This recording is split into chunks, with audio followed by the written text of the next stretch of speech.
Assalamualaikum warahmatullahi wabarakatuh. Nama saya Lili Suerti dari kelas 10 MIPA 3. Di sini saya akan menjelaskan tata cara bersalaman pada saat sekarang yang maraknya penyakit-penyakit yang mengganggu sosialisasi masyarakat, dan yang paling menggemparkan dunia sekarang yang banyak sekali diperbincangkan ialah virus corona. Virus corona sendiri itu bisa menyebar melalui beberapa cara. Salah satunya itu dengan air liur seseorang yang ketika jatuh di bagian tanah ataupun benda-benda yang lain, lalu kulit yang tidak mengidap virus corona itu menyentuhnya tidak sengaja maupun sengaja, itu akan bisa tertular. Selain dengan air liur, bisa juga dengan hembusan nafas dari orang yang positif corona ataupun kontak langsung dengan seorang yang positif corona, contohnya dengan bersalaman.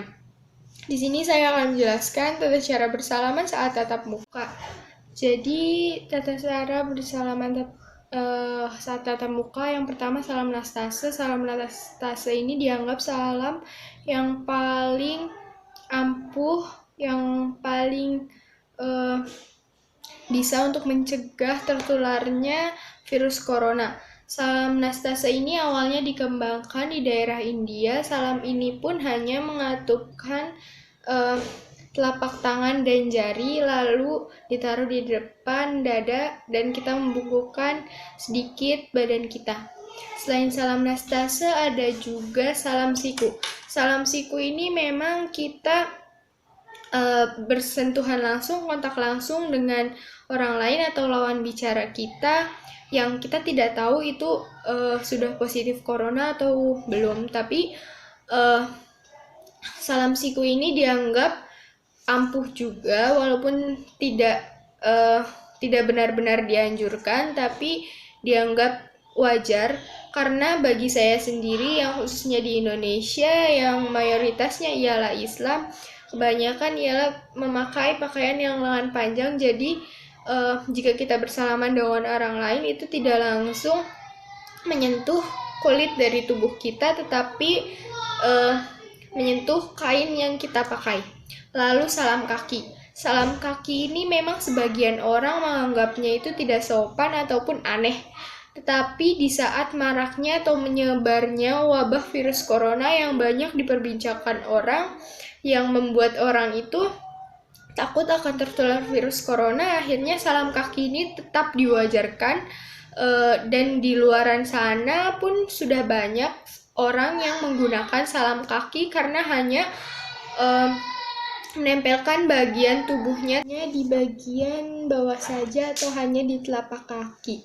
Yang selanjutnya itu melambaikan tangan. Melambaikan tangan sendiri itu memang sedikit banyak orang menganggapnya itu kurang sopan, kurang wajar, ataupun aneh.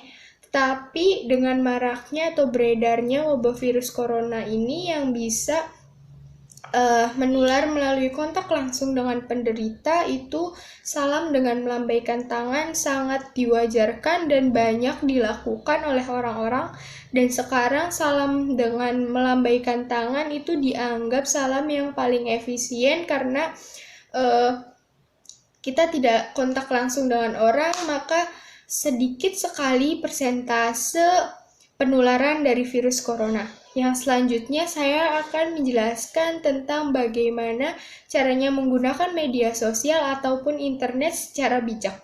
Di sini kita harus berpikir positif bahwa internet itu sebenarnya banyak hal-hal yang harus kita saring, yang harus kita pikirkan kebenarannya. Apalagi banyaknya atau beredarnya berita-berita hoax di luaran sana yang kita tidak tahu kebenarannya. Banyak orang-orang yang menyalahgunakan internet ataupun media sosial untuk keuntungan pribadi. Di sini kita harus berpikir positif karena banyak sekali berita-berita hoax di luaran sana yang malah kita mengunggahnya ulang. Maka di sana jika pun mungkin orang di luaran sana itu tidak tahu bahwa bukan kita yang pertama menyebar, tapi orang itu tahu bahwa kita yang menyebarluaskannya, yang padahal kita orang keduanya, itu maka kita yang akan terkena hukum karena sudah ada perundang-undangan dari IT. Nah, contoh dari berita hoax virus corona ini sebenarnya itu bukan berita hoax ataupun apa, tapi bagi saya itu beritanya belum terlalu kebenarannya. Yang salah satunya itu virus corona yang berasal dari hewan, unggas seperti kelelawar ataupun yang lainnya. Tapi jika kita cermati lebih lanjut, manusia pun bisa untuk awal mulanya ada virus corona. Kenapa manusia pun bisa? Karena pola hidupnya, tata cara makannya pun tidak diperhatikan. Kita pola hidup yang hanya seperti ini, ya sudah kita seperti ini. Tidak memikirkan untuk selanjutnya, tidak memikirkan bagaimana nantinya. Kita hanya berpikir sih ya seperti ini saja. Nah, kenapa itu saya bilang berita hoax? Karena jika kalian pikirkan, tidak mungkin seorang itu akan terkena penyakit, akan terkena dampak apapun kalau orang itu hidupnya sehat, pola hidupnya sehat. Tetapi yang menjadi dampak utama adalah pola hidup seorang itu sendiri. Nah,